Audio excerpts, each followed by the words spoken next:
Hello student, अगर मैं आप लोगों से पूछूं कि यहाँ पे जितने भी भिन्न दिए हुए हैं, आप इन क्वेश्चन को देखकर बताओ कि इसमें से कौन सी भिन्न सबसे बड़ी होगी, तो आप लोग में से ज्यादातर स्टूडेंट जो है वो कंफ्यूज हो जाएंगे इसको हल करने में।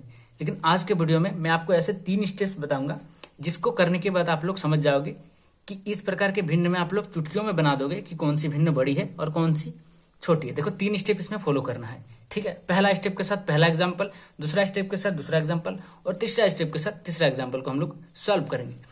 सबसे पहला एग्जाम्पल, पहला स्टेप के लिए देखो, जब भी आपको इस प्रकार का भिन्न मिले और आपको देखना है कि इसमें हर जो है वो बराबर रहे, ऊपर वाला को अंश कहते हैं और नीचे वाला को क्या कहते हैं, हर। तो आपको ये कंडीशन देखना है कि अगर हर दोनों में समान है या 2 रहे 3 रहे जितने भी रहे, हर अगर समान है तो ऊपर में जो भी संख्या बड़ी होगी वही संख्या बड़ी हो जाएगी।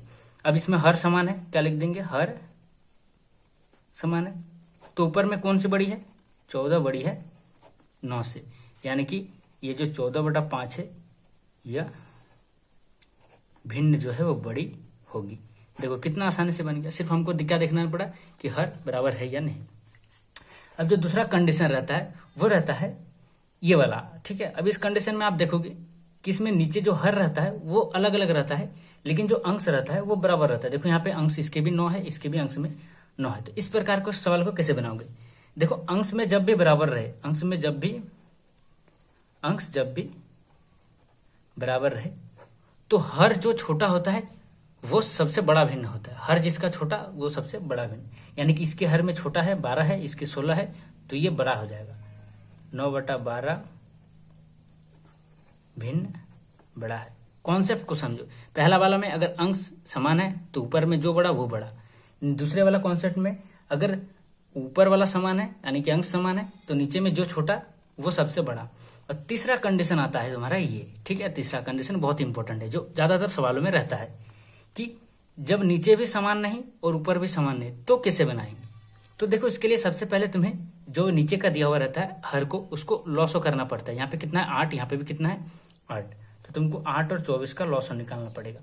अब 2 से जाएगा, 2 4 8, 12 दूनी 24, फिर 2 से जाएगा 2 दूनी 4, 6 दूनी 12, फिर 2 से जाएगा 2 एकम 2, 2 तिया 6। तो जो हमारा लॉसो है वो कितना आ गया, 2 × 2 × 2 × 3, यानी कि 2 दूनी 4 दूनी 8 तिया 24। हमारा लॉसो कितना आ गया 24। अब हमको जितने भी लॉसो आएगा इनका लॉसो करके, चाहे जितनी भी बड़ी संख्या रहे उनका लॉसो करके आपको सबके नीचे में 24, यहाँ पे 24 आया ना, तो जितना भी आएगा उसको लाना है। अब इसमें क्या है 14/8, तो हमको इसके नीचे में किसी भी तरह से 24 लाना ही पड़ेगा। तो 14/8 के हम नीचे में कितना गुना करेंगे कि 24 आएगा, तो 3 गुना करेंगे। और अगर नीचे में 3 गुना किए तो ऊपर में भी 3 गुना, तो 14 को 3 से गुना करने पर 42 और नीचे में 8 तिया 24 बन गया। और यहाँ पे है 8/24, तो यहाँ पे ऑलरेडी 24 है तो हमको इसको बदलने की जरूरत नहीं है। अब हमारा दो संख्या क्या आया, एक 8/24, एक 42/24। अब इसको ध्यान से देखो तो ये पहला वाला कॉन्सेप्ट आ गया या नहीं, इसके दोनों के हर में समान है, दोनों के हर में समान है या नहीं। और जब दोनों का हर समान रहता है तो क्या बोले थे, ऊपर में जो बड़ा वही बड़ा, यानी कि यहाँ पे 42/24 या जो 8/24 ये 14/8 के बदले में जो 14/8 बड़ा है 42/24। आई होप आप लोग ये वो कॉन्सेप्ट बहुत अच्छा से क्लियर हो गया होगा। अगर वीडियो अच्छा लगा तो लाइक करके चैनल को सब्सक्राइब कर देना। इसी प्रकार का कॉन्सेप्ट देखने के लिए मिलते हैं नेक्स्ट वीडियो में।